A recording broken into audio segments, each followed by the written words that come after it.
이제 1번을 찍고 민주당을 지지하는 기독교인들은 교회 해체 세력으로 사탄의 도구가 되는 겁니다. 하나님께 핑계할 그 어떤 마지막 이유와 무지의 변명조차 허락되지 않는 시대가 되었다는 겁니다. 안녕하십니까, 책 읽는 사자입니다. 여러분, 굉장히 심각한 법안이 민주당 이름으로 입법 예고가 되었습니다. 제가 그동안 영상을 많이 찍어 왔잖아요. 그런데 차별금지법, 노란봉투법 이런 것들이 있었는데, 교회, 복음주의 교회를 직접 겨냥하는 공산주의, 공산사회주의, 즉 교회를 실제로 해체할 수 있는 법안이 입법이 예고됐습니다. 그러니까 이전까지는 제가 이럴 겁니다, 저럴 겁니다 라고 했으면 제가 되도록 이제 예상되는 이야기는 하지 않고 직접 드러나야 난 다음에 여러분께 설명을 드리는데, 유튜브를 7년 동안 찍어 나가면서 드디어 민주당이 표면적으로 교회를 직접 겨냥한 교회 해체, 교회 폐쇄법을 직접 입법 예고를 했습니다. 그 내용이 상당히 충격적이어서 여러분들 이 영상은 좀 끝까지 보십시오. 제가 군더더기 없이 곧바로 말씀드리도록 하겠습니다. 세 가지만 말씀드리겠습니다. 첫 번째, 민주당이 지금 입법 예고를 한 거예요. 제38조 1항 5호, 이 5호가 중요한데, 정규분리 원칙 또는 공직선거법 위반, 정치활동에 조직적 반복적으로 개입하여 공익을 현저히 해한 때는 이제 국가가 개입을 하겠다는 겁니다. 그런데 이게 왜 무섭냐면, 왜 정말 끔찍한 일이냐면, 정규분리, 이거 지금 민주당과 이재명이 거꾸로 해석해서 교회 핍박용으로 쓰고 있죠. 그리고 공익을 현저히 해함, 이런 것들이 법적 개념, 법적 기준이 매우 추상적이라고 하는 겁니다. 이 말은 즉 이재명 정부와 민주당의 껄끄러운 이야기를 할 때, 즉 코에 걸면 코걸이, 귀에 걸면 귀걸이, 이재명이 이거 공익을 해야 함, 민주당이 이거 공익적이지 않은데 라고 할 때 이제 공권력이 교회에 개입을 할 수 있는 법적인 길을 열어둔 것이다, 이렇게 볼 수 있는 거예요. 그래서 이게 왜 교회 폐쇄, 교회 해체의 근거가 되냐면, 법인의 설립 허가가 취소된다는 것은 법적인 실체가 사라지는 거다. 종교단체, 그러니까 교회죠. 교회의 법인격이 박탈되면 예배는 계속 드릴 수 있겠죠. 근데 문제가 뭐냐?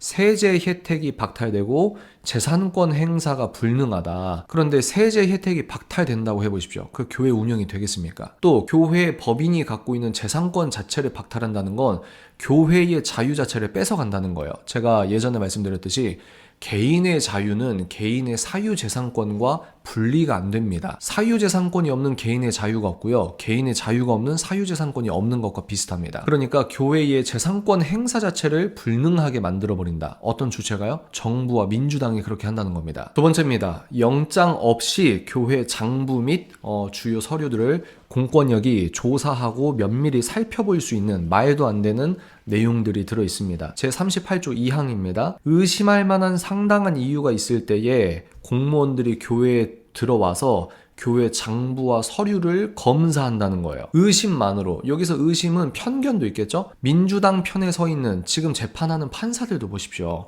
이미 국가적, 문화적 좌경화가 되어 있기 때문에 이 사람들이 기준이라고 생각하는 자체가 왼쪽으로 가 있단 말입니다. 그런데 공무원들이 의심만으로 교회에 들어와서 모든 자료를 뒤질 수 있게 하는 거예요. 그러면 이게 뭡니까? 압수수색이잖아요. 그런데 이 민주당의 아주 사탄적인 꼼수가 뭐냐면, 사법부의 영장 없이 행정부의 판단, 그러니까 여러분들 지역의 주민센터나 아니면 구청이나 공무원들이 교회 사무실에 교회 장부와 모든 서류를 공무원들이 의심된다는 사유만으로 지금 할 수가 있는 거예요. 그러니까 적법 절차가 무너지는 거죠. 자유민주주의의 핵심 축 중에 하나가 적법 절차거든요. 사법부의 영장 심사 이후에 영장이 발부되고 교회를 들어가는 것도 말이 안 되지만 지금 공무원들이 마음대로 한다는 겁니다. 그러니까 교회와 우리 성도들이 가져야 되는 법적인 방어권이 무력화된다. 여기에서 제4항을 보면 범죄 수사를 위한 것으로 해석되어서는 아니 된다라고 명시한 것이 이게 꼼수라는 거예요.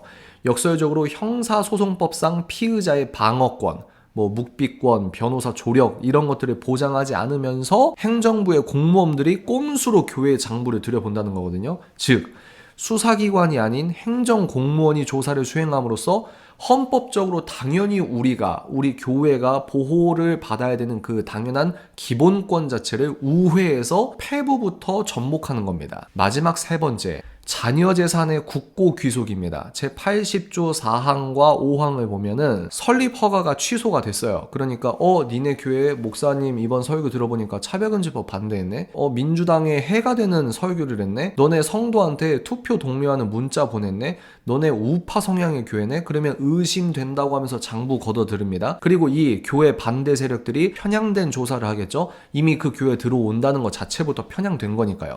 그러면 설립이 허가가 취소가 돼요. 그러면 어떻게 되냐? 놀라지 마십시오. 그 모든 자녀 재산이 국고로 귀속된다고 합니다.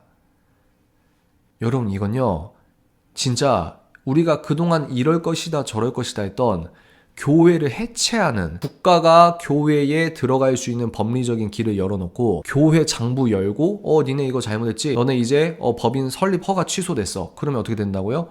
니네 교회는 정부 거가 된다는 거예요. 근데 이게 왜 문제가 되냐? 일반적인 비영리 법인의 경우 해산을 하잖아요. 그러면 유사한 단체에 기부하는 것이 원칙이라고 합니다. 그런데 지금 이 법안은 정치적 발언 등으로 설립 허가가 취소될 경우 그 교회의 모든 재산을 국가가 몰수하겠다는 건데, 성도들의 헌금으로 마련된 하나님적 자산을 정부가 가져간다는 거예요. 이게 왜 위험하냐? 국가가 특정 교회의 목소리를 잠재우기 위해 설립 허가를 취소하고, 이것도 문제가 되는데, 그 재산까지 가져가는 구조는 종교의 자유를 경제적으로 압박하는 강력한 수단이다. 즉 교회를 정부가 무너뜨릴 수 있는 합법적인 길을 열어두는 겁니다. 여러분, 이 법안이 통과되면 국가 권력, 이재명 정부 민주당이죠. 국가 권력이 종교의 영역, 교회에 깊숙하게 개입한다. 이게 정교분리 원칙을 정면으로 위배하는 공산주의, 사회주의, 더 나아가서 아주 적나라하게 말하면 바알세불, 루시퍼가 한국 교회를 해체하기 위해서 지금 법리를 까는 거란 말입니다. 교회의 생존 여부를 이재명의 마음에 갖다 두는 거예요. 하나님께서 교회를 보호하시는데 이재명이 사탄 같은 짓거리라면서 교회를 지들 멋대로 폐쇄하니, 국가에 귀속하니 하는 겁니다. 이 법이 통과되면 이제 합법이 되는 겁니다. 지금 사법부에서 내란이다 뭐다 판단하는 거 보십시오. 헌법재판소의 극좌 편향성을 봤습니다. 그런데 지금 윤석열 대통령과 한덕수 총리, 특히 한덕수 총리를 재판했던 그 판사의 편향성을 보십시오. 다 법의 이름으로 위법한, 위헌적인 판결을 하고 있는 이 시대에 자기들의 핵심 위험 세력인 교회에 대해서 이제 교회의 심장에 사탄의 칼날을 찔러 넣는 입법이 예고된 겁니다. 여러분, 이 지금 사건은 굉장히 사탄적인 의미에서 역사적인 사건입니다. 그동안은 이럴 것이다 저럴 것이다 했던 영역이라면 이제 그런 추측의 영역이 끝났습니다. 그래서 저도 더욱더 본격적인 목소리를 내려고 한다는 거예요. 이제 1번을 찍고 민주당을 지지하는 기독교인들은 교회 해체 세력으로 사탄의 도구가 되는 겁니다. 하나님께 핑계할 그 어떤 마지막 이유와 무지의 변명조차 허락되지 않는 시대가 되었다는 겁니다. 여러분, 이 영상은 주변에 적극적으로 공유해 주셔야 됩니다. 만약에 여러분 주변에 목사, 전도사, 신학생, 그리고 여러 성도들이 이건 역시 극우 뉴스로 취급하고 거짓 뉴스로 취급한다. 그 사람들 미혹된 겁니다. 제가 왜 이렇게 단정 지을 수 있죠? 지금 이 교회 해체, 교회 폐쇄 법안은 이제 장막이 거쳐서 사탄의 한국교회 해체의 그 본뜻이 명료하게 명징하게 드러났다. 명시화된 분기점이기 때문입니다. 이제 우리는 반민주당을 해야 된다. 그것이 교회를 지키는 것이다. 이것은 어떤 정치적 구호가 아니고요. 영적 전쟁이 본격적으로 정치 영역으로 들어왔다. 민주당이 사탄의 칼끝을 먼저 꺼내게 된 겁니다. 다음 영상에서 찾아뵙겠습니다.